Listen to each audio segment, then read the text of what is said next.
Welcome to the complete story of Final Fantasy XIV, Heavensward, the first expansion for the game. The story of Heavensward is often considered to be among the best Final Fantasy XIV has to offer, as it focuses on a millennium-long conflict known as the Dragonsong War, between the Holy See of Ishgard and the dragon Horde of Dravania, all the while continuing the story of the Warrior of Light, who, along with the Scions of the Seventh Dawn, continue to fight against the Ascians and their evil machinations. So, this should be a treat. But anyway, I'm Peter from Birds of Play, and I say, please subscribe and click the bell to stay posted on future videos. But for now, let's turn our eyes heavensward. It's going to be a long way from the ground below, through to the clouds above. But I hope you'll stay with us every step of the way. Having been betrayed by the Crystal Braves at a banquet in Ul'dah, the Warrior of Light, along with Alphinaud and Tataru, seemingly the last remnants of the Scions of the Seventh Dawn, seek refuge in Ishgard. Thanks to the involvement of Hoshfant Greystone of House Four Tops, whom the Warrior of Light had befriended during his previous adventures in Querthus, the three of them are taken in as wards of House Four Tops and given access to the city proper. And so they came, at a friend's behest, heroes, once celebrated as saviors of Eorzea, brought low through treachery, their names blackened with royal blood, with memories of the lost and dreams of redemption, with hope yet in their hearts, they came to Ishgard, shining city on the mount, overlooking the dominion of Querthus, a great and proud nation, devoted to Halone the Fury, ruled by Thordan VII, Archbishop of the Ishgardian Orthodox Church, the last bastion of the faith, her walls ever bristling with the sworn swords and spears of her four high houses. A land that after 1,000 years of war had forgotten what it was to be at peace. Through gates long closed, the Warrior of Light and his companions passed, entering at last a city whose history was written in blood. In the midst of the Dragonsong War they came, three weary travelers, whose arrival would set in motion great change, though none knew then how great. Upon arriving in Ishgard, they are invited to Fort Tom's Manor in the Pillars, where they are reunited with Hoshfant and introduced to Count Edmond de Fortomp, their primary benefactor in the city. Count Edmond bids them welcome and opens up his home to them, affording them every courtesy. But Alphinaud worries that the Count's hospitality might blemish his good name, since Ishgard has long been wary of foreign guests in their lands. Count Edmond nevertheless puts his concerns to rest, noting that in troubled times men should seek allies, and that as long as they continue their altruistic endeavors, the other high houses are unlikely to voice their concerns. Upon the Count's suggestion, they take some time to acquaint themselves with their new surroundings, learning the ins and outs of the city, accompanied by the Count's manservant. Before they set out, however, they are presented with official documents, identifying them as wards of House Four Tops, protecting them from anyone who might question their presence in Ishgard. After completing their tour of the city, the party returns to Fort Tom's Manor, leaving Tataru behind at a tavern called the Forgotten Knight, where she hopes to gather information.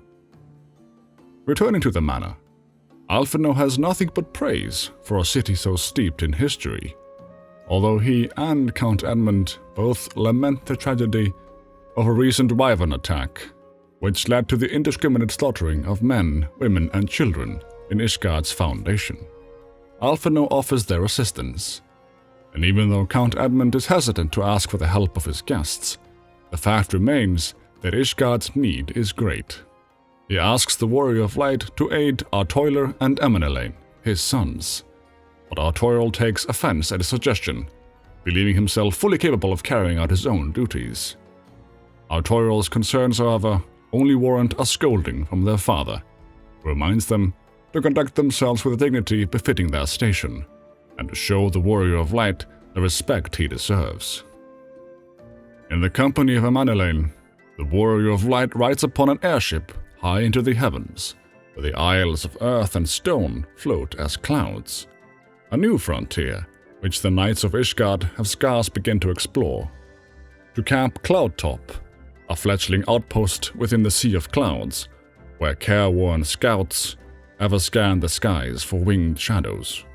Despite his status as a highborn, Amanelaine is snubbed for a quest befitting his station due to his lack of character.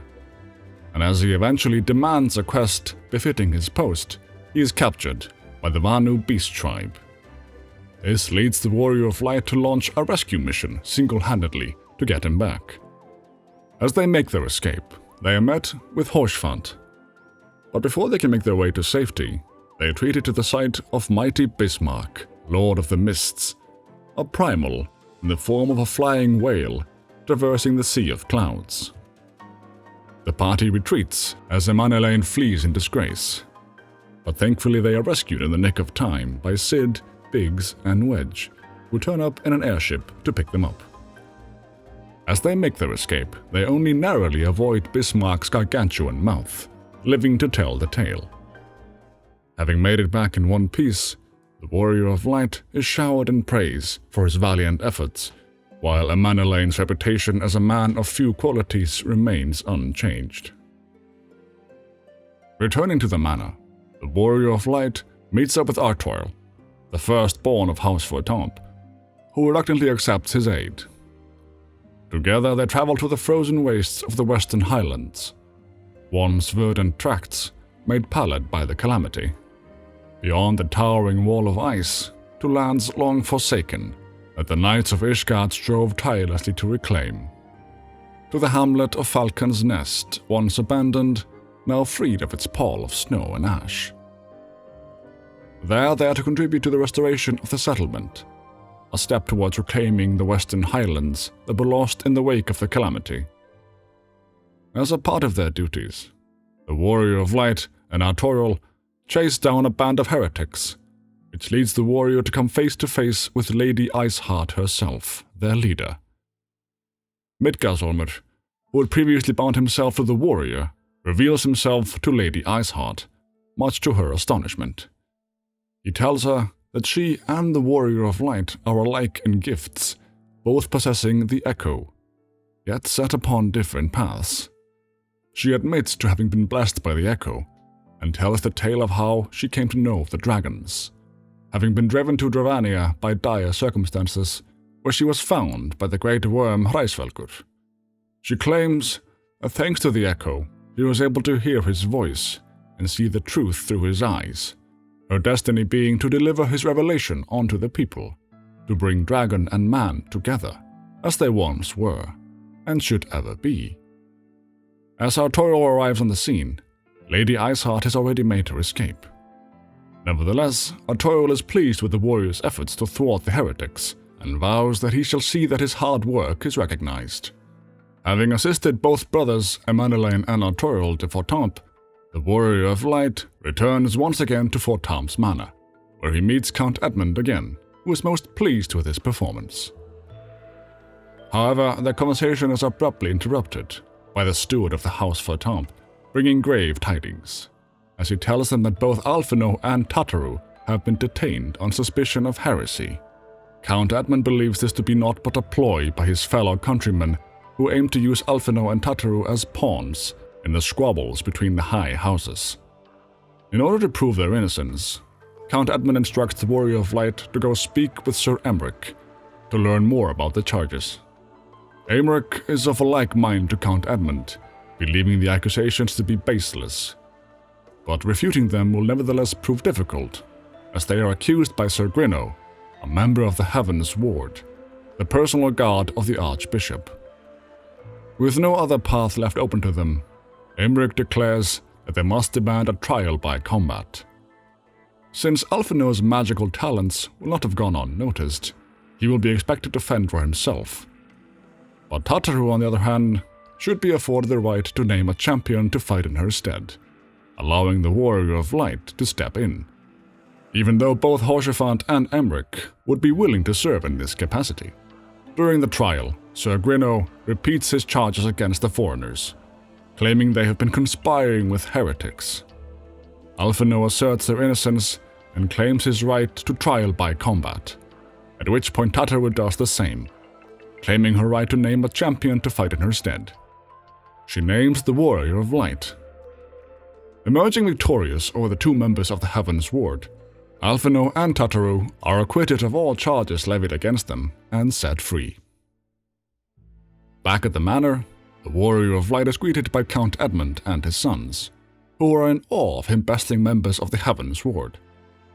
Once again, the conversation is interrupted by the steward of the House Vertamp, this time bearing a summons from His Eminence, the Archbishop himself, who requests the presence of the Warrior of Light.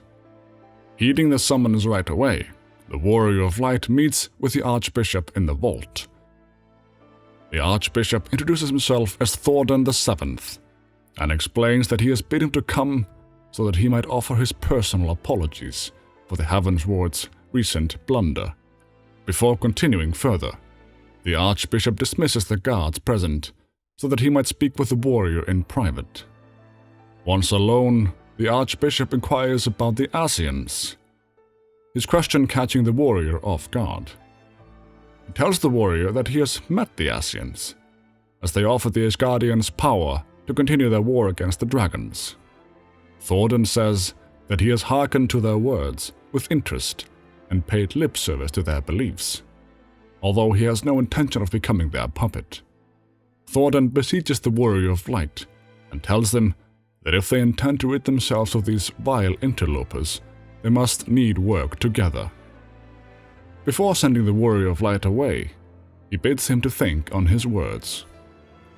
At the manor, Tataru informs them that she has heard a rumor that Rauban is to be executed for crimes against the Sultanate. In order to save Rauban, Alphinaud proposes they first visit Lim-Salominza, having already ascertained the Admiral as a stout ally they can trust. The Admiral tells them that prior to the fateful banquet, the Sultana summoned her and the Elder Tsitsi of Gridania for a private audience, where she revealed her intent to announce her abdication so that she might pave the way for the establishment of an Oldan Republic. The Sultana hoping the Admiral and the Elder Tsitsi might help Rauban to preserve the peace during this difficult transition. With this information in mind, Alphinaud speculates that Lolorito and Telegy plotted the Sultana's assassination in the hope of maintaining the constitutional status quo, the news of the Sultana's passing similarly being kept under wraps, as to not disrupt the affairs of state. Lastly, the Admiral wants to see Rauban safe as much as they do, but since her hands are tied, it must fall to the Scions to break him free. General Rauban is being held at Halatali, a twisting labyrinth of natural caverns that the Warrior of Light must enter to free him from his captors. The warrior is accompanied by Alphinaud and Lady Yugiri from Doma, who along with other Doman refugees has been keeping tabs on Rauban's situation. Together they manage to break the Flame General free, but are intercepted by Ilbert of the Crystal Braves and his companions. Ilbert proclaims his desire to take back his homeland of Alamigo, saying he will stop at nothing to see it done. Ilbert escapes, but they do not give chase, instead choosing to stay at Rauban's side. Alphinaud confides in Rauban that the supposed death of the Sultana has not been made public, which is perhaps as revealing as it is strange, hinting at the fact that her grace may yet live. Rauban is taken to the Waking Sands in Vesper Bay, where Urianger has arranged for his safety. The true orchestrator of the secret meeting, however, is Dulala, a member of the Ulda Syndicate and the head of the Order of Nal Thal. Rauban asks whether it is true that the Sultana still lives. Dulala confirms that her grace still draws breath, and explains that they are but the victims of a most ingenious ruse, conceived of by Telegy Adeleji. When Lord Lolorito became aware of his plotting, he took advantage of the situation to rid himself of Telegy. But it is thanks to Lolorito that the Sultana yet lives. Lolorito, alerted the Sultana's lady-in-waiting, allowing her to switch the poison for a less deadly draught before it could reach her mistress's lips. Rauban is enraged at Olorito's part in this plot, but Dulala reminds him that if it wasn't for his intervention, the Sultana would surely be dead. Lastly, Dulala tasks them with rescuing her Grace, who still slumbers, under the effect of the concoction replaced with the poison. Ever with his plate full, the adventurer hurries back to Ishgard, along with Alphino, in response to rumors of an impending Dravanian attack. Inside Fort Tomp Manor, Oshifant catches them up to speed and tells them the Dravanians are once more gathering for war. Count Edmund de Fortomp does not ask the adventurer to take up arms in another of their conflicts, but explains that since he cannot guarantee their safety, they must either choose to remain in a besieged Ishgard or seek sanctuary elsewhere. As to be expected, the adventurer and Alphino opt to stay and fight alongside the Ishgardians. Instead of manning the gates, however, Alphino and the adventurer take a different path, as they hope to reason with Lady Iceheart and get her to serve as an intermediary between them and the dragon Nidhogg. Estinian, the Azure Dragoon, makes his will known to accompany them, as well as his willingness to slay the Dreadworm if the talks turn sour. Alphino welcomes his company, but cautions him that his lands will only be needed if his words fail to find their mark. In a dark room, Archbishop Thordan VII and Sephirin of the Heavensward discuss the situation. At this private gathering, Thordan gives verbal thanks to their Ascian allies for giving them the means to win the war, even though they themselves mean to betray the Ascians.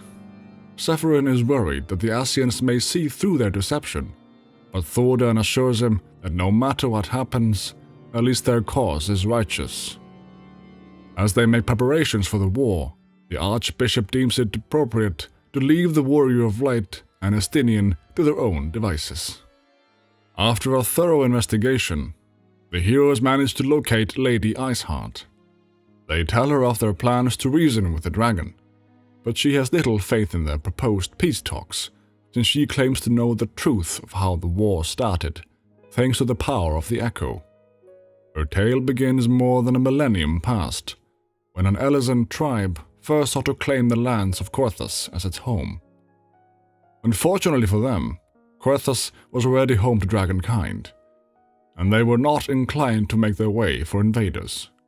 Thus did a bloody war begin, that might have led to the extermination of one or the other, if it hadn't been for the intervention of a single woman. That woman's name was Shiva, and she alone attempted to parley with the dragons. In doing so, she discovered them to be possessed of profound intelligence and reason. The great worm Hraesvelgur in particular so enchanted Shiva that she found herself growing to love the creature, whom her people considered a monster. Unexpectedly, Hraesvelgur in turn found in Shiva a beloved soulmate. Knowing that time would tear them apart due to their drastically different lifespans, Shiva bade Hraesvelgur to consume her, so that she might be a part of him forever. Though loath to perform the deed, Hraesvelgur ultimately gave in to her plea, and as the tale of their ill-fated love spread throughout the two warring factions, none could raise a blade or claw against another. In the next 200 years that followed, man and dragon learned to live in harmony. However, coveting the power and longevity of the dragons, a traitorous band of knights conspired against them, stealing one of Nidhogg's eyes. Therefore, Lady Iceheart claims that until Nidhogg reclaims his eye, no amount of conciliatory words will stay his fury. Estinian doubts the truth of Lady Iceheart's retelling of history, although he knows full well Nidhogg's desire to reclaim his eye, since he himself is its keeper. Estinian claims to feel much of what the dragon feels through the eye, and that at this point in time, reason is all but left Nidhogg, his thirst for vengeance unlikely to be quenched by aught less than a sea of blood. This prompts Alphino to rethink the plan of entering into dialogue with Nidhogg, instead hoping to gain an audience with Hreisvelgur. Lady Iceheart bids the party call her by her name, Isael, and joins them as they travel beyond Abalathia's spine, the great mountain range that spans the continent of Aldenard from east to west, into the deepening shadows of Som Al, where lies the ancient home of dragonkind, to a land where the soil slithers and the skies seethe with sinuous shapes, also that they might stand before Hreisvelgur. In the Dravanian forelands, they are treated to the hospitality of the dragons, a gesture that is extended even to Estinian, the famed slayer of dragons. However, Vidofnir, the dragon that presides over Anlek's shrine, cannot grant them access to Som Al, since the Nath beast tribe has summoned their primal. Having some experience with primals, Alfino proposes a deal wherein Vidofnir grants them a passage if they dispose of the primal. Not thinking them up to the task, Vidofnir agrees to his terms. With the help of the Warrior of Light, Alfino makes good on his word, and sees to it that the Gnath primal Ravana is laid low. Upon hearing of their victory, Vidofnir is impressed, and grants them passage to the peak of Som Al, at the end of a perilous mountain path, whence could be seen a string of pearl-like islands floating impossibly atop a sea of clouds, to a domain where dragons and men once lived in harmony, whose majesty no mortal eye had glimpsed nigh on 1,000 years. Thanks to the aid of a Mughal tribe living in the churning mist atop the mountain, they discover they can find Hreisvelgur at the zenith, a grand tower constructed a millennium ago as a roost for the great worm. At the tower, the Warrior of Light blows a horn entrusted to him by the Mughals, thereby calling forth Hreisvelgur. The dragon speaks an ancient tongue, but the meaning of his words echoes clear within their minds as he bids them to take their leave. Isael reminds Hreisvelgur of their former meeting, as he found her as a child in Dravania, and tells him she has become a vessel for Shiva. Hreisvelgur dismisses her claim, calling it naught but a conjuring of her own fancy, much like the dragons of old that summoned the fallen hero Bahamut, Hreisvelgur's brood brother, back to their side. He claims Isael has been corrupted by a deity of her own making. This realization bringing her to her knees. Be that as it may, however, Alfino points out that their desire to heal the rift between man and dragon remains real, and has borne them this far. Hreisvelgur scoffs at the prospect of peace, and asks that they listen to his tale before any more talk of such matters. He tells them how 1,200 years ago he and his beloved Shiva brought an end to the war between man and dragon. In the 200 years that followed, the Elezen learned of the power of dragon eyes, prompting King Thordan to conspire to undo all that had been achieved by unity. With the aid of his knights, Thordan lured Hreisvelgur's brood sister Ratatoskur into an ambush, where they took from her that which they craved, tearing out her eyes and feasting upon them in the manner of wild beasts. This act granted them strength beyond that of mortal men, but the enormity of their betrayal was impossible to fathom. Nidhogg was the first to learn of this atrocity, and he took to the skies hungry for vengeance. But though he slew Thordan and some of his knights, their fellow butchers knew only too well where to aim their spears, sending him flailing from the field. Such is the truth the Holy See of Ishgard would keep hidden. Such was the beginning of the Dragonsong War.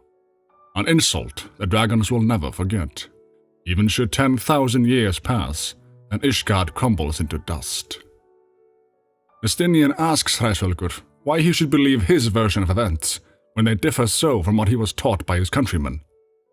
Hreisvelgur responds that it matters little whether he believes him or not, since it is the truth to him and his fellow dragons. He says that even among Estinian's own people there are those who side with dragonkind, the so-called heretics of Ishgard. Hreisvelgur goes on to explain that all of the traitor's progeny who feasted upon Ratatoskur bear a trace of his essence, and that a single sip of dragon blood is enough to awaken it.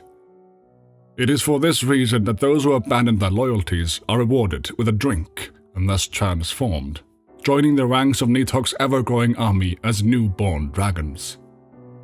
It is at this point that Alphinaud is reminded of all the dragons they have slain, now understanding that many of them must formerly have been men. Estinian now understands that talks of peace will not bear fruit, because it is not war, but vengeance Nidhogg desires, an eternal requiem sung for his murdered sister. Isael, however, refuses to admit defeat, claiming they might still soothe Nidhogg's fury. Hreisvelgur disagrees, saying that to dragons who perceive the passage of time differently, the wound is still as fresh as it was the day Ratatoskr was slain. The only reason he himself hasn't been driven mad is thanks to the calming embrace of Shiva's soul resting within him. Having tired of talking, Hreisvelgur takes to the skies and disappears into the clouds. Since efforts at parley have come to naught, Estinian means to travel east and slay Nidhogg in his lair, the Eyrie, the eye telling him the dragon is near. Estinian is not blind to his people's part in bringing about the war, but he would nevertheless slay Nidhogg by piercing his vengeful heart. Estinian aims to use the eye to their advantage, in addition to relying on the formidable strength of the Warrior of Light.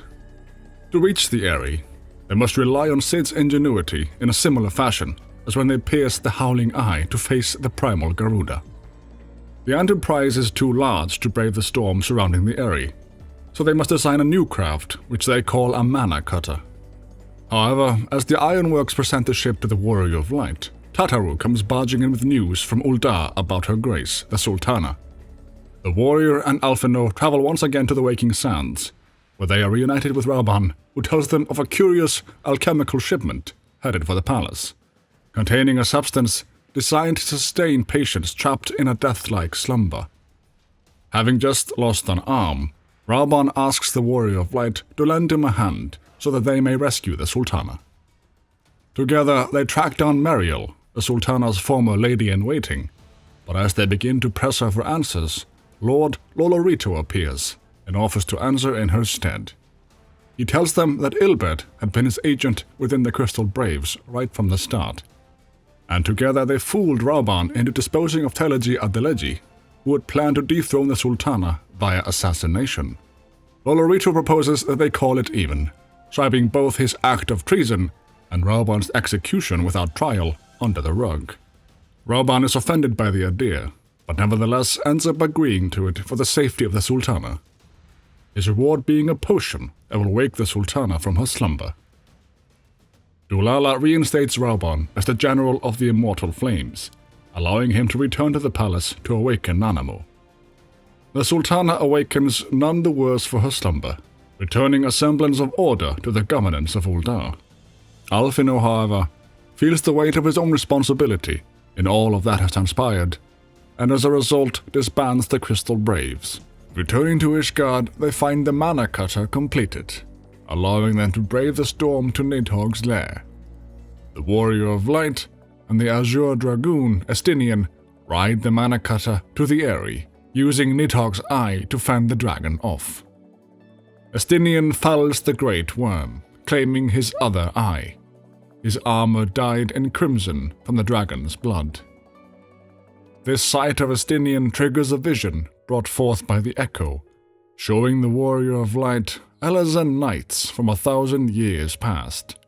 Haldrath, the son of King Thordan, emerges with 2 dragon eyes, one in each hand, claiming them to be the eyes of Nidhogg, as revenge for killing his father.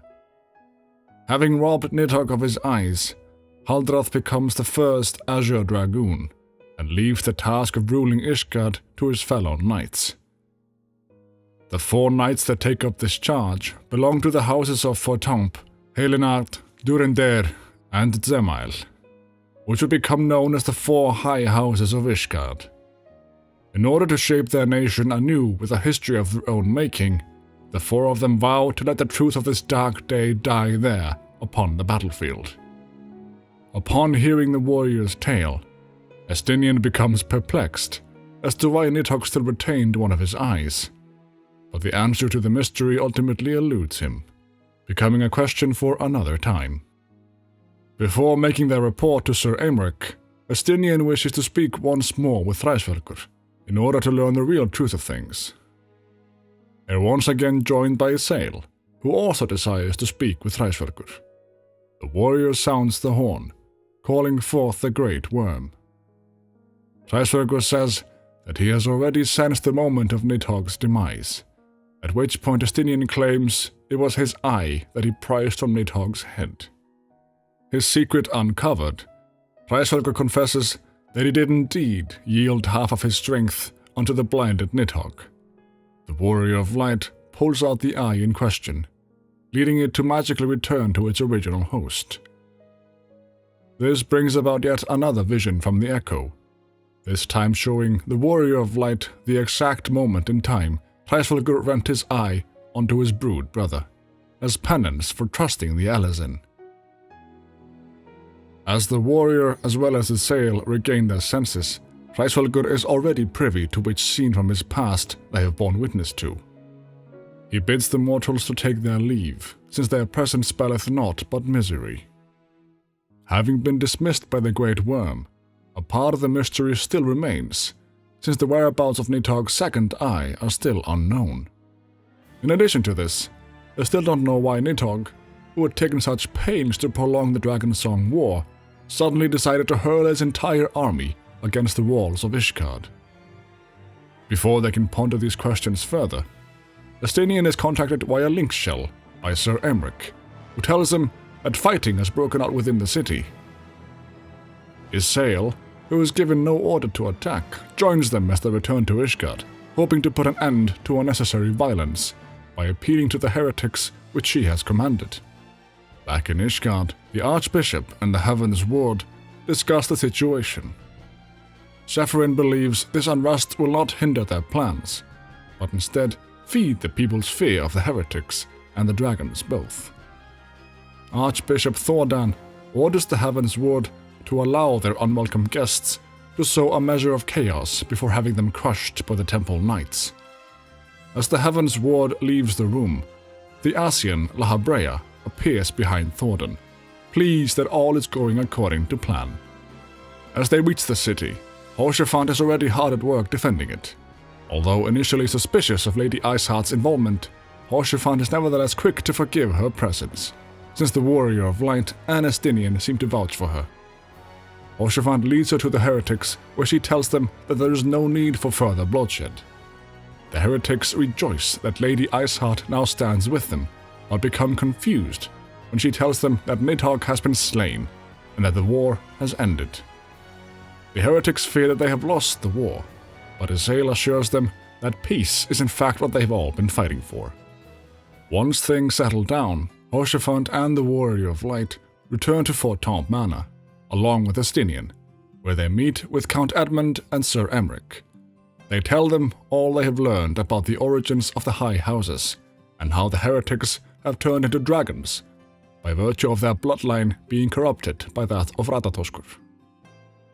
If these truths were to come to light, it would undoubtedly shake the very foundations of the Holy See of Ishgard, since they deviate so starkly from the established scripture.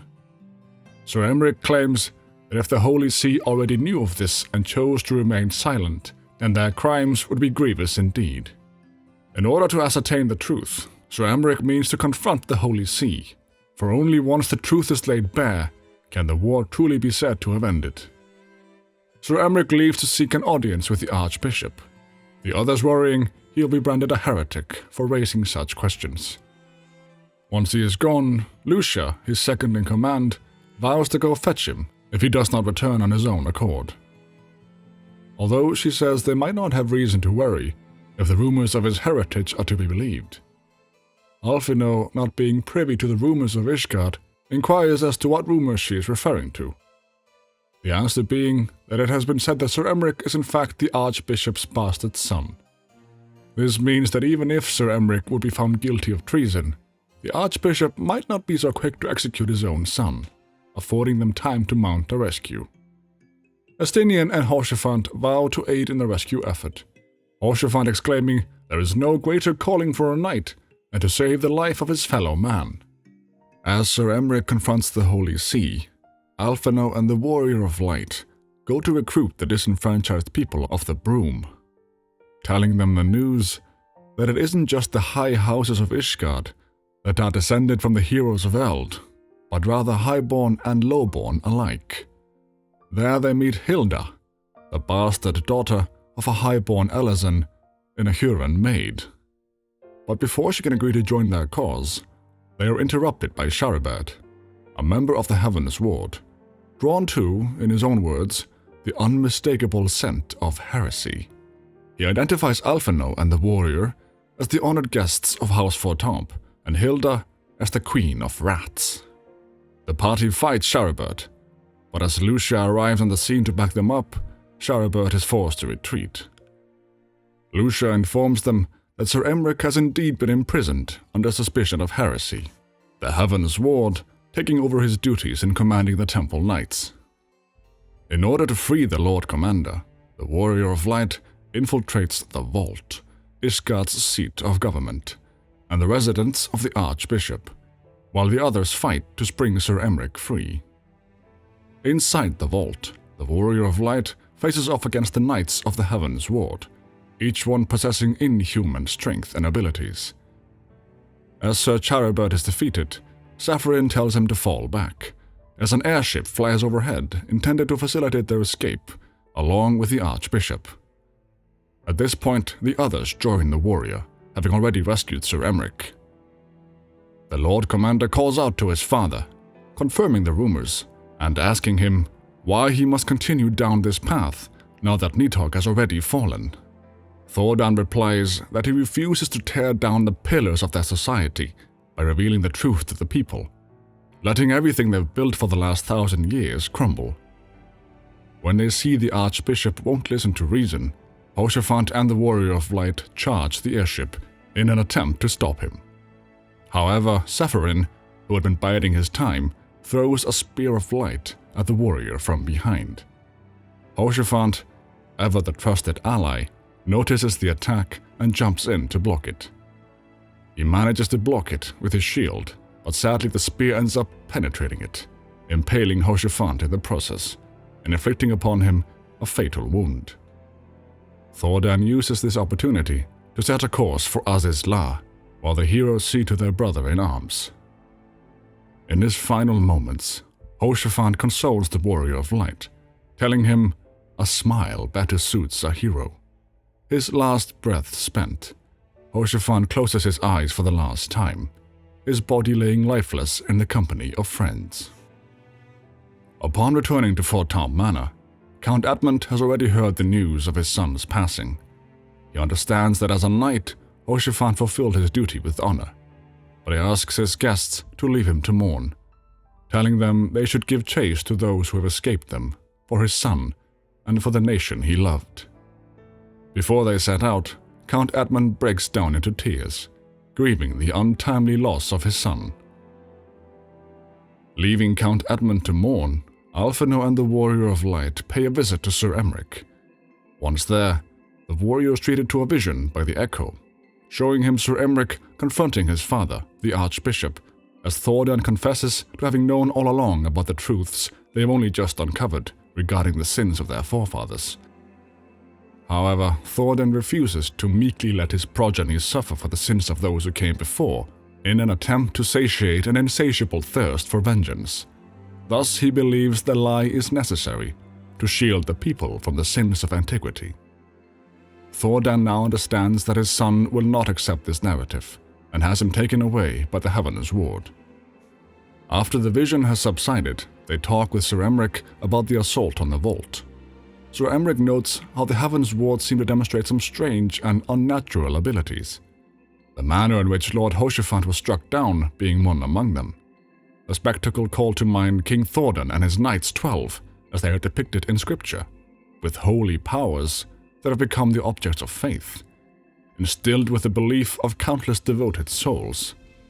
This leads them to suspect that the source of their unexplained power is of primal origin, similar to how Isael had called upon Shiva, using her own body as a vessel for summoning.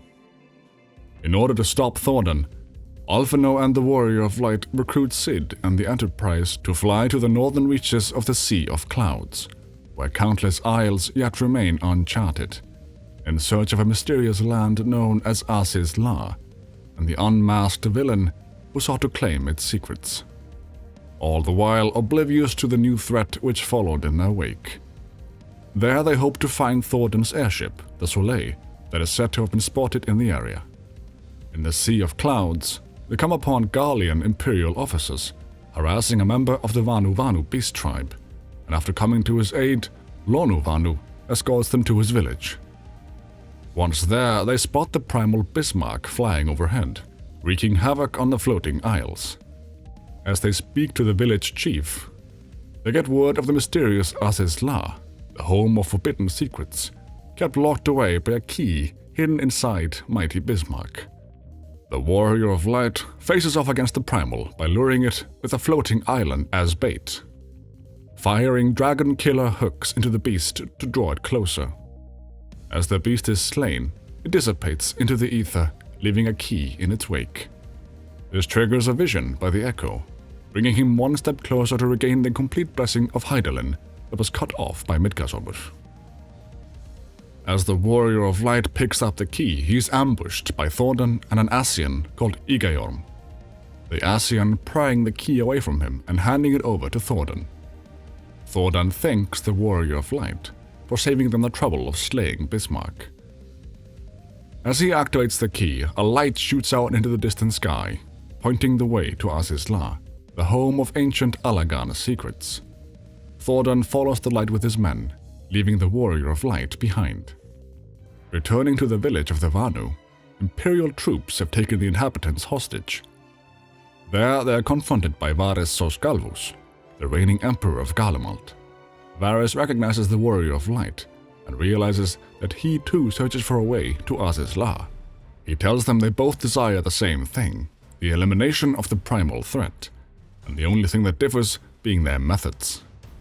However, Alphinaud is unwilling to accept genocide as a legitimate course of action and refuses to concede to their commonality. Varys being impressed by his bravery, even though he believes Alphinaud to be narrow-minded, failing to see the bigger picture. As the Garleans prepare to execute the Vanu, Lucia arrives on the scene riding a Magitech armor, forcing the Empire to withdraw to their massive airship. Thanks to Wedge calculating the heading indicated by the beam of light emitted by the key, the party is able to give chase to Ascians. Aboard the Enterprise, Lucia reveals herself to be a former citizen of Garlemald. Moreover, she is the sister of Livia Sas Junius, the tribunus who served under Gaius van Baelsar, although they weren't raised together. Livia being raised to be a soldier, while Lucia was trained to be a spy, having been sent to Ishgard on a mission. Lucia was drawn to Sir Emric and ultimately pledged her allegiance to him alone. Alphinaud was concerned that she might hold a grudge against them due to her sister's death, but Lucia is content letting the past stay in the past, her eyes ever on the future. As they reach Ascians, however, their way forward is barred as the ship is warded off by an impenetrable barrier, forcing them to return to Ishgard for repairs. Searching for a way to pierce the barrier, they entertain the faint hope of being reunited with Y'shtola, the expert they need to facilitate their entry into Ascians. They discover that Y'shtola has been set adrift in the livestream as a result of aiding their escape from the banquet in Ul'dah, before she brought the tunnel down on herself. Together they manage to enlist the aid of Khani Senna, the elder Seatseer of Gridania, and miraculously pluck Y'shtola from the livestream, returning her to their side, as if having a friend and a trusted ally return to them from the dead. Once Y'shtola regains consciousness after a horrid ordeal, they are finally reunited, and Tataru surprises her with new garments, providing her with a new look. In order to fashion an etheric ram powerful enough to pierce the floating isle's protective barrier, Y'shtola proposes they seek out her former master, Matoya, who is an even greater expert than herself when it comes to etheric research. To do so, they travel to the Dravanian hinterlands, where learned souls from across the northern seas once established a settlement, to the city of Sharlayan, that great seat of knowledge now abandoned by her keepers. As they reach Sharlayan, they discover that a band of treasure hunters and goblin migrants have made the northern edge of the abandoned city their home, referring to it as the Idleshire. Having been born there, Y'shtola and Alphinaud are surprised at this new development, but thanks to the efforts of the land's latest inhabitants, the travelers are treated to a safe haven in an otherwise inhospitable land. Arriving at the lodgings of Master Matoya, Y'shtola is reunited with her former master, who tells them about Aziz's La, which was once the foremost research center of ancient Alag. Unwilling to let the forbidden knowledge housed therein fall into the hands of the Ascians or the Holy See of Ishgard, Matoya reluctantly agrees to help them. In order to do so, Matoya wipes the dust of an etheric converger she had once conceived of, and tells them that all the knowledge they need is to be found in one of her tomes. However, the tome in question is housed in the forbidden section of the Great Library, which presents some difficulties, for even though the ruins of Sharlayan lie mostly vacant, the guardians of the library are still sure to stand guard over the vast repositories of knowledge to be found there. Braving the Great Library, the brilliance of Hydaelyn once again partly returns to the Warrior of Light as he returns to Matoya, tome in hand. She unlocks its contents for them. Having learned what they need to construct it, it is decided that Sid will build the etheric converger, but they must still supply it with ample ether in order to pierce the barrier. Contemplating suitable deposits of energy, Alphinaud realizes they can use Nidhogg's eye to complete the task, the eye being steeped in vast reserves of untapped ether. As they say their goodbyes to Matoya, Y'shtola's old master asks her to stay behind for a moment. She then asks her when the light faded from her eyes, and Y'shtola tells her that her teleport magic, which took her to the livestream, is probably to blame for rendering her blind. Matoya scolds her former student for using forbidden magic, but Y'shtola says that she has no regrets, since it allowed her to save her friends in their hour of need. Not to mention that it offered her the once-in-a-lifetime opportunity to wander the ether. Being fully blind, Y'shtola must now rely on being able to read the ether around herself. Returning to Ishgard, they prepare to depart for Aziz's La. As Y'shtola talks with the Warrior of Light about all he has achieved since coming to Ishgard, Estinian scoffs and says that nothing will have been achieved until this war is over. Y'shtola offers Estinian words of caution and tells him to be wary of Nidhogg's eye, as even now it seethes with hatred, threatening to consume him. Once Estinian has left, Urianger joins them, carrying with him a piece of white orosite, courtesy of the late Moen Breda, as he found it among her possessions. He offers it onto the Warrior of Light, so that he might build on Moen Breda's legacy to further combat the Ascian threat. Outfitted with the etheric converger, Sid redubs the Enterprise Excelsior. And as they leave, they are seen off by Count Edmund, who says that wherever they may go, his sun spirit will go with them. Reaching Aziz's La once more, the etheric converger is put to the test, and thanks to Nidhogg's eye, it is able to clear them a path, so that they may give chase to their enemies. Once inside the barrier, however, they are attacked by a Garlean battleship, which had been lying in wait for them to open the gate. As all seems lost, Isael arrives on the scene, riding atop Hreisvelgur's back. She speaks of her dream of peace and a tomorrow in which no child needs to freeze alone in the snow. Isael then channels the primal Shiva as she attacks their Garlean pursuers, freezing their attacks and affording the others time to escape. As she rams the Garlean ship with a gigantic icicle, her power wanes enough for her to be shot out of the sky. As she falls from the lofty heavens, she bids the Warrior of Light farewell and thanks him for showing her the way. Watching helplessly from afar, Alphinaud screams out, and Y'shtola recognizes Isael's ether as that of a crystal of light, one of Hydaelyn's chosen. Watching her final moments, Estinian bids his former enemy farewell. As they set foot on Aziz's La, they make their way over to the flagship in the center in the hope of stopping the Archbishop. On the way, they are once again intercepted by the Garleans, who seek the knowledge used to bind Bahamut in days long past. However, even though such technology would be an effective way to put an end to rampaging primals, the day they would ultimately break free would be calamitous, just like it was with Bahamut. So the Garleans must not succeed. Making their way to the heart of Azizla, they were intercepted by the legatus of the 6th Imperial Legion, Regula van Hydrus, who recognizes the Warrior of Light as a formidable foe after crossing blades with him. He then retreats, leaving the warrior and his friends to fight his lackeys.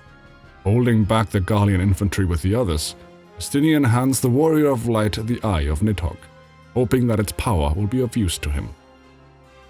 Not letting his friend's efforts go to waste, the Warrior of Light moves ahead to stop the Archbishop, using an ancient elegant teleporter to proceed. On the way, he comes across the dragon Tiamat, shackled by the men of Alag over a millennia ago. Midgardsormr appears to greet his child, Tiamat being of his first brood along with Nidhogg and Þræsvelgur. Midgardsormr introduces Tiamat to the Warrior of Light and explains that he would seek to establish a peace between men and dragons. Tiamat tells the Warrior of Light of how her father came to this star in a time before time, bearing 7 eggs. Once hatched, Tiamat and Bahamut ventured south to Merosidia, where they brought forth innumerable children into the world.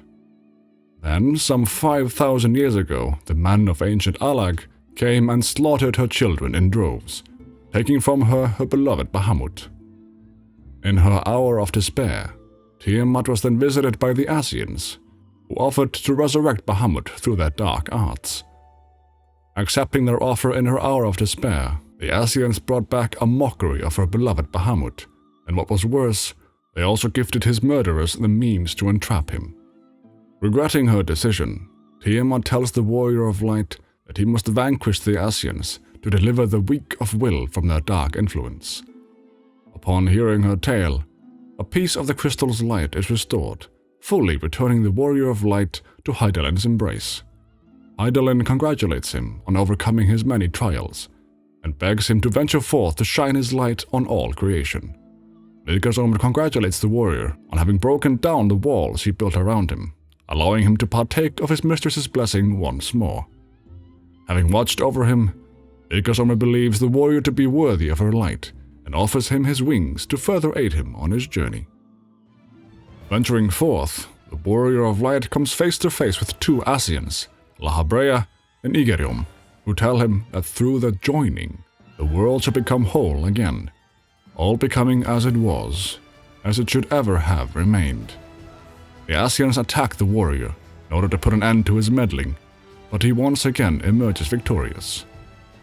Not willing to be bested by him, the 2 Ascians then agree to show him the true power of the Echo, the power to break down the barriers of existence.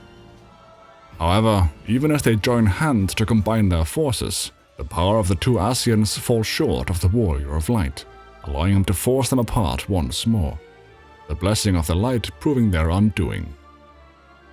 Having been defeated, Igerium says that they must withdraw, but before she can do so, the warrior manages to trap her within the piece of white orosite gifted to him by Urianger, before using the power of Nidhogg's eye to shatter it, resulting in Igerium's ultimate and final demise. With the power of the eye spent, Lahabrea wonders what the warrior will do now.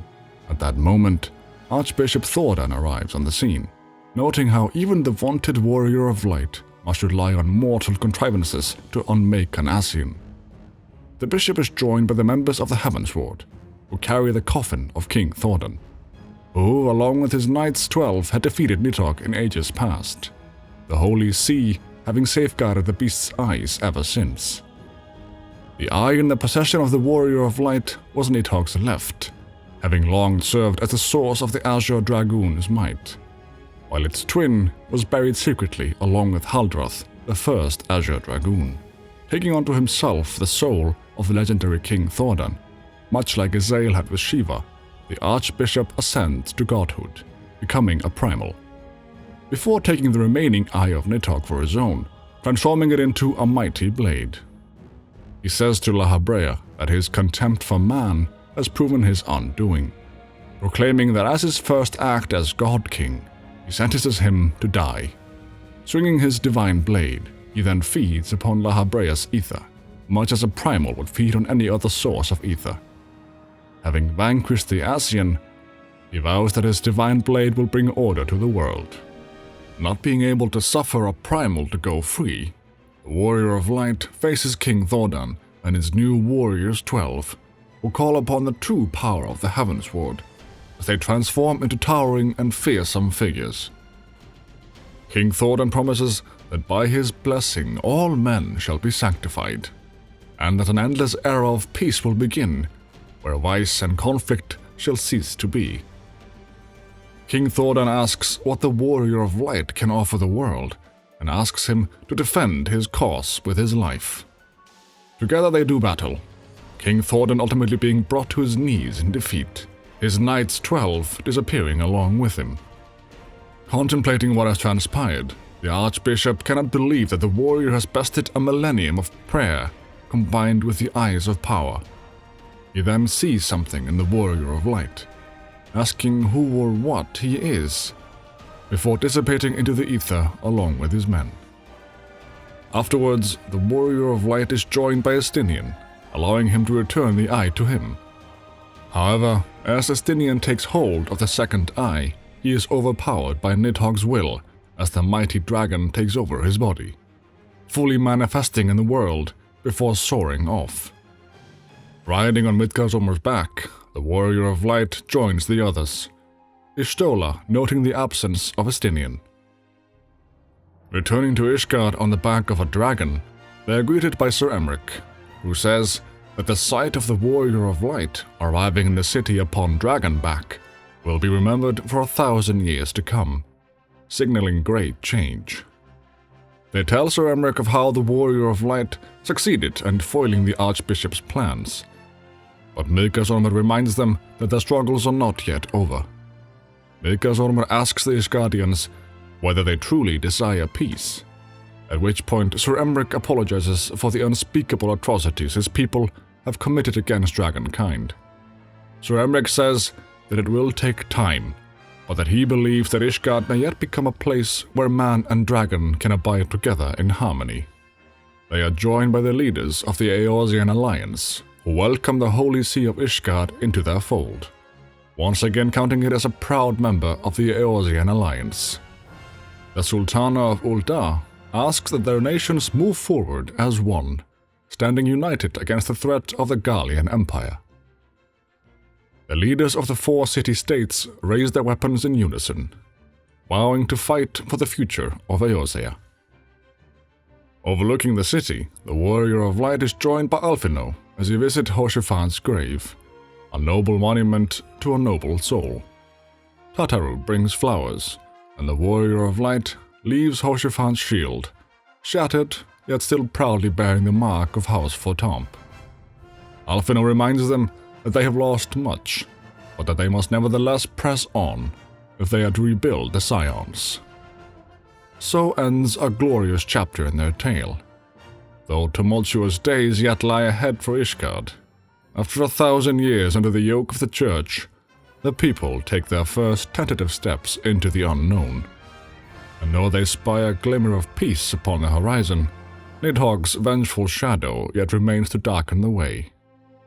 Be that as it may, so long as the young commander of the Temple Knights and his heroic companions are there to guide them, the people may hold fast to hope. The hope that one day true peace will return to Ishgard, and that man and dragon may live in harmony once more, as they strive ever heavensward.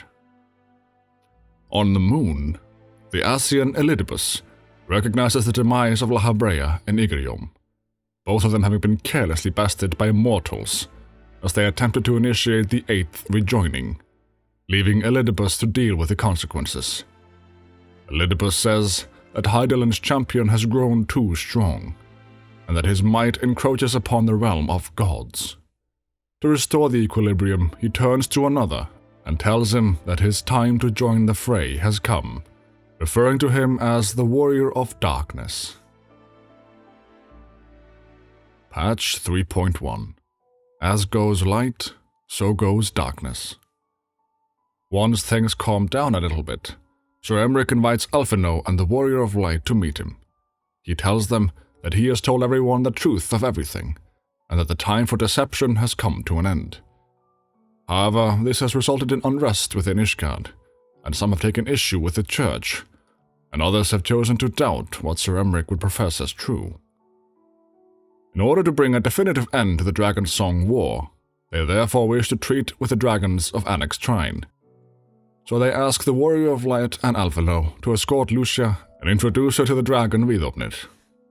Having lent a hand to the Ishgardians, they then continue their search for the other Scions. Hoping to discover the whereabouts of Thancred, Y'shtola introduces the Warrior of Light to Kryl, who has recently arrived from the Sharlayan motherland. Kryl, too, possesses the Echo, along with some embarrassing stories about Alphinaud from when he was younger, but Alphinaud desperately manages to convince her not to divulge them. Kryl is there to find Thancred's trail from when he was whisked away by Y'shtola's teleportation magic. However, she cannot do it alone, since she needs Master Matoya's crystal eye to accomplish the task. Therefore, they visit Matoya, who permits them to use her crystal eye for their purpose. Kryl begins right away and discovers a trail leading from the Black Shroud to the northwest, towards the foot of Som Al. Following the trail, they discover the re-emergence of the primal Ravana, but as they arrive on the scene, the primal is already on its knees, as it faces off against a party of mysterious adventurers, their leader laying the primal low. Upon witnessing this, the Warrior of Light is visited by the Echo, as he is treated to a vision of the mysterious adventurers as they fight an Ascian. Y'shtola notes that the Aether moves strangely around the mysterious leader, and as they attack them, Y'shtola is forced to put up a barrier to protect her allies from a barrage of arrows.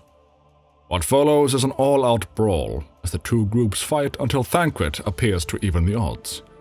Before they take their leave, the mysterious party introduces itself as the Warriors of Darkness, telling them that they will meet again. Once alone, the Warrior of Light and the others decide to save their reunion with Thancred for a later time, as the Nath worshippers of Ravana are sure to return ere long. Once back to safety, they welcome Thancred back into the fold, and he tells them the story of how he re-emerged from the livestream stark naked, having had quite a hard time getting back on his feet. But even as the Scions celebrate the return of a long-lost friend, there is a plot to rid them of another, as Sir Emeric becomes the victim of an assassination attempt, orchestrated by his fellow countrymen. Thankfully, Sir Emeric survives the attack, despite his wounds, but the trouble is far from over, as an armed mob seizes control of the vault, taking hostages as they barricade themselves inside. Calling themselves the true brothers of the faith, they demand that a conclave will select the next archbishop and declare that Sir Emeric is guilty of patricide and high treason. As a peaceful resolution is unlikely, the Warrior of Light and the others forcefully retake the vault, but as they reach the zenith, Sir Emeric comes face to face with a vault priest, who threatens to throw a hostage off the side of the building. Making good on his threat, the priest pushes the girl to her death, but miraculously the dragon Vidopnit arrives just in the nick of time to pluck her out of the sky, thereby saving her life. As things calm down, they thank Vidopnit for saving the girl, but regretfully Vidopnit has less than happy news to share as he carries a message from Hreisvelgur, telling them that Nidhogg has gathered his brood to do battle with them. Sir Emeric believes that the day a dragon saved a girl within the walls of Ishgard will help further their cause, but Count Edmund still worries for him, saying that he couldn't bear to lose him like he lost his son Hoshifant. Back at the manor, Artorel tells them that his father intends to step down as the head of the house to absolve his family of suspicion following the death of the archbishop. As the eldest son, Artorel will succeed him, even though the circumstances fill him with more dread than anything else. He nevertheless resolves to use his position to serve others, just as Hoshifant would have. Elsewhere, surrounded by shackled books, Urianger is presented with information by none other than Elidibus, who is joined by the Warrior of Darkness. Elidibus tells Urianger that he knows what must be done, and as the Warrior of Darkness senses someone spying on them, the prying eyes disappear without a trace. In an undisclosed location, Papalimo and Ida are collaborating with soldiers to mobilize against the Gallian Empire. Papalimo comments that they have other obligations and cannot remain there indefinitely. Ida acknowledges this, affirming her commitment to her responsibilities. Patch 3.2 The Gears of Change. Infiltrating an Imperial custom, Cryle questions Thancred about his relationship with Minfilia, as she wants to ascertain the true motives of the people she is working with. They recognize that Minfilia is very dear to them both and press on, discovering the locations of unique etheric signatures which might lead them to her. Following the trail, the Warrior of Light comes face to face with the Word of the Mother. The Word of the Mother tells the warrior that they were once called Minfilia, but they are now something else. The Word of the Mother speaks for Hydaelyn, telling him that they will bequeath him with the most precious of gifts, the truth which lies at the heart of this world, asking him once more to hear, feel, think. The voice of the Mother tells the Warrior of Light of how the Source was divided into 13 reflections, each possessing a shard of the whole. Zodiac, however, longs to become the whole, so his servants, the Ascians, labor without rest to make it so, seeking to tear down the barriers which surround the Source, each calamity marking a rejoining. The voice of the Mother tells the Warrior of Light that the Ascians have succeeded 7 times, and that 7 times she has failed to stop them. Before she can tell him any more, she tells him that the crystal's power is all but spent, and that all she can do is return him to the shore of the ethereal sea. Returning to the others, the Warrior of Light tells them of his vision, leaving them all perplexed. Cryle theorizes that as Hydaelyn has grown so weak, she had to join with Minfilia, leading them to believe that Minfilia might be lost to them forever. In Falcon's Nest, preparations for peace talks between humans and dragons encounter difficulties, as people who lost loved ones to the dragons infiltrate the event, disguised as guards and servants. They drug the leaders and protest the peace talks, claiming them to be a trap set by their enemies. The situation escalates even further when Emanelain, the younger son of House Fortomps, orders the guards to stop a female protester, resulting in her being shot with an arrow. Following these events, Sir Emeric understands that many view the erasure of the past as a betrayal of Ishgard's martial heritage. To address this, he organizes a grand melee with the Eorzean alliance to showcase Ishgard's military prowess. Emanelain volunteers to redeem himself, and the Warrior of Light represents Ishgard. The event concludes with a spectacular duel between Rauban of the Immortal Flames and the Warrior of Light. With the people and dragons united, Sir Emeric and Vidofnir begin the peace talks with rousing speeches about ending the cycle of violence and building a better future. They unveil a grand mural depicting Shiva and Thraisfjörgur's meeting, symbolizing the peace between man and dragon. However, the ceremony is interrupted by the Azure Dragon Estinian, now fused with Nidhogg's eyes and armor. Speaking in Nidhogg's voice, he denounces the peace talks and vows to kill every last Ishgardian. He impales Vidofnir with his lance, splattering the mural with her blood, before transforming into Nidhogg and flying away. The crowd chants death to Nidhogg as the Warrior of Darkness observes from afar, followed by Thancred. Elsewhere, Papalymo warns Ida about the risks of trusting others too much, while an unknown figure sneaks into a tent and picks up a silver face mask. Patch 3.3 Revenge of the Horde. With Nidhogg's forces preparing for a massive assault, and the people of Ishgard clamoring for the worm's defeat, the Warrior of Light, Alphino and Sir Emeric journey to the churning mists to seek the aid of Thraisfjörgur. Initially dismissive, Thraisfjörgur challenges their intentions, but through the persuasive arguments of Alphino, Emeric, and even Miðgarðsormur, they convince him to test their resolve with a trial. Upon successfully completing Thraisfjörgur's trial, they secure his support in the fight against his brood brother. Without warning, the ominous sounds of Nidhogg's attack resonate across Ishgard and Dravania both, signaling the onset of their final reckoning. The heroes race to the steps of faith in Ishgard for a final confrontation with Nidhogg. each riding on the back of a dragon to hasten their return. Back in Ishgard, an all-out war is unfolding as Nidhogg leads his brood into battle. Hreisvelgur makes one more attempt to reason with Nidhogg, but it amounts to naught, leading 2 dragons of Midgardsormr's first brood to do battle with one another. His wrath knowing no bounds, Nidhogg overpowers Hreisvelgur in the end, tearing off one of his wings. However, through great effort, and using the power of Hreisvelgur's eye, entrusted to him by the Great Worm, the Warrior of Light manages to halt Nidhogg. As Estinian briefly retakes control of his body, Alphinaud and the Warrior of Light grab hold of Nidhogg's eyes, attempting to pry them from Estinian's armor. The eyes prove difficult to remove.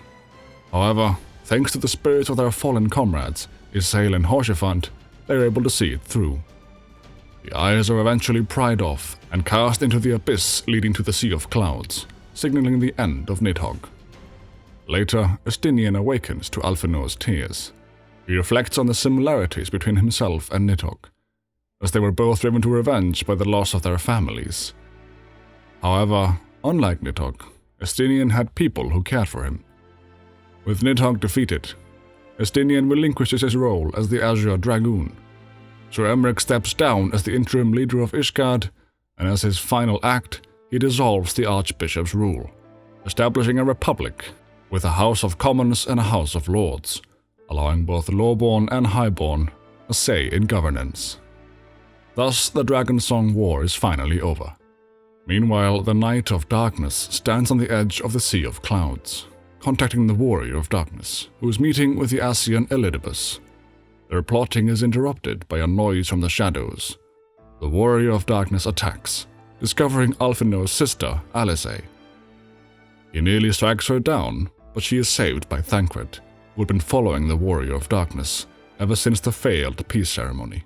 Thancred swiftly escapes with Alisaie, hoping to evade their enemies and bringing Alisaie to safety. Patch 3.4 Soul Surrender. The Warrior of Light is invited to dine at Sir Emmerich's estate in Ishgard, celebrating Emmerich's new position as head of the House of Lords. As they reflect on their journey, Thancred arrives, carrying a poisoned Alisaie. Alisaie was struck by a poisoned arrow from the Ranger of Darkness during her investigation, but she brings crucial news. The Warriors of Darkness are headed to Selfatol, the homeland of the Ixal, to kill Garuda.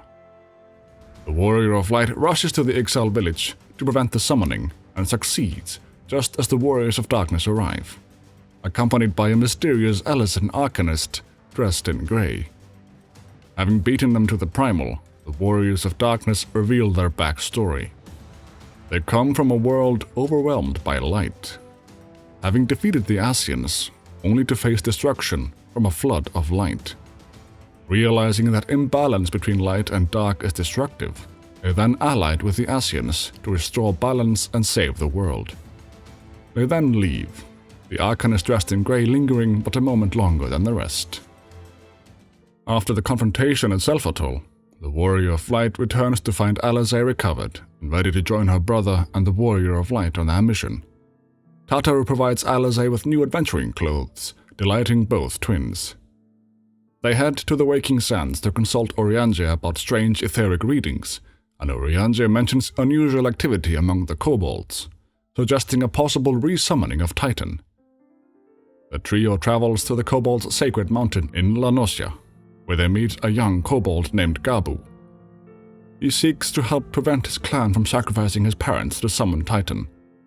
Despite their best efforts, however, Gabu's grief summons Titan. The Warrior of Light defeats the Primal, but Gabu is left traumatized and silent. At night, Alisaie comforts Gabu, fearing he might become a thrall of Titan. Meanwhile in Thanalan, the Warrior of Darkness meets with the Grey Arcanist, who relays orders from Elidibus to continue provoking the Beast Tribes. Frustrated by their slow progress, the Warrior of Darkness considers killing the Warrior of Light to trigger another calamity. The masked Arcanist, revealed to be Oriange, arranges a meeting. Once left alone, he contemplates whether his chosen path is the correct one.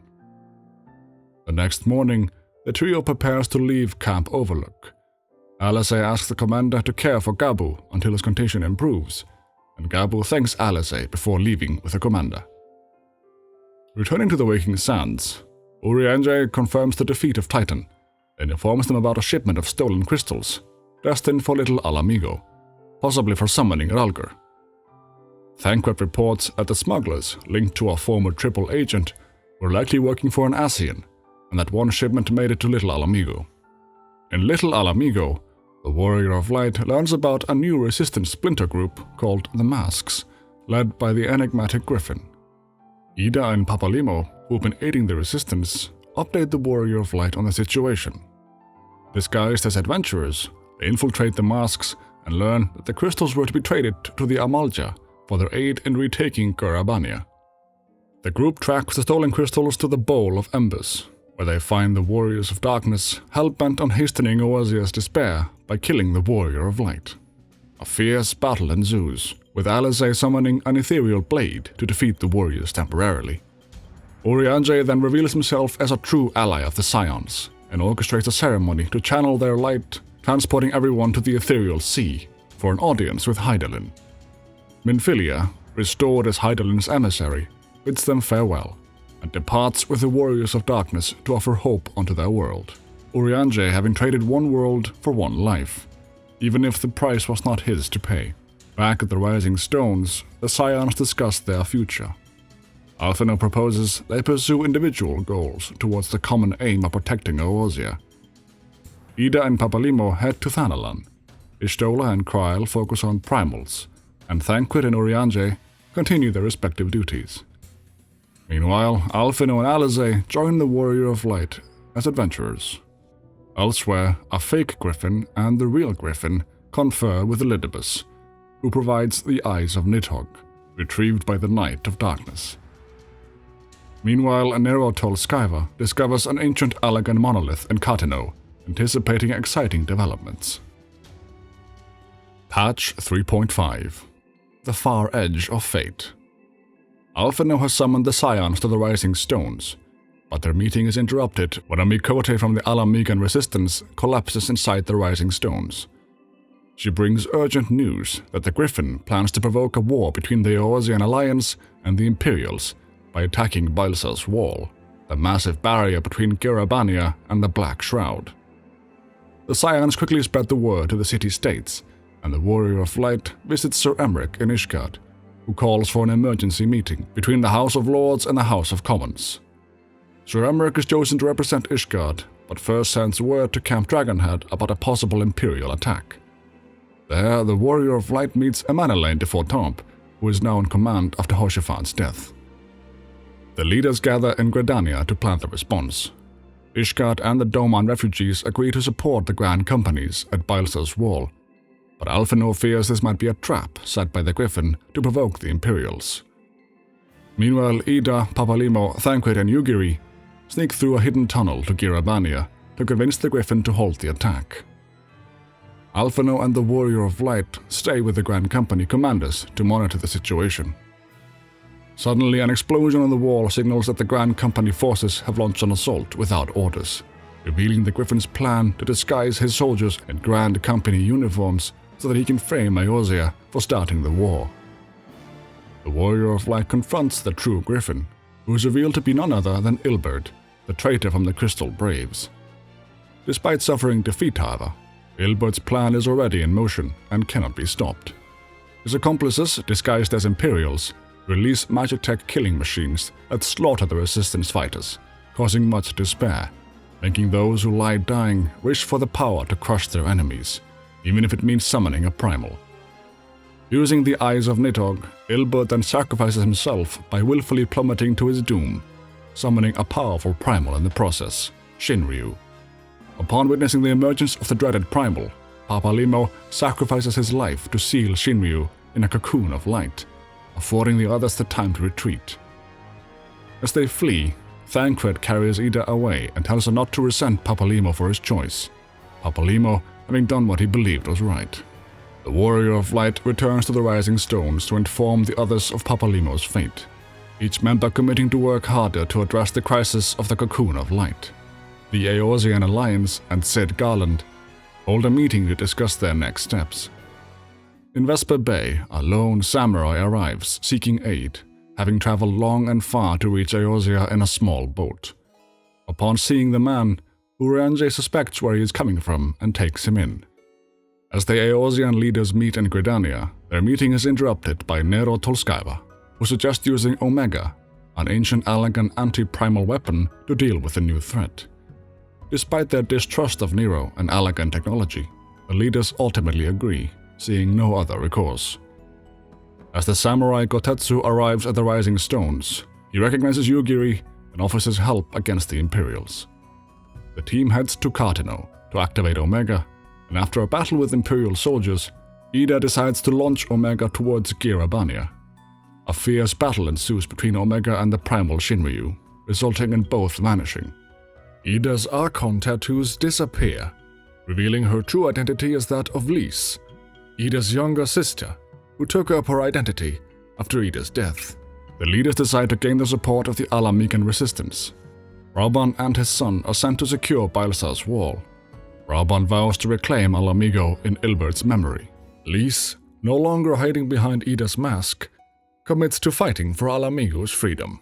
In Alamigo, the Imperial Viceroy takes an interest in Omega and Shinryu, smiling at the thought of what worthy challenges the future may hold. Thanks for watching. I hope you liked our complete retelling of Heavensward. Make sure to subscribe to the channel so you don't miss a video. Next up, it's Stormblood. Until next time, ciao.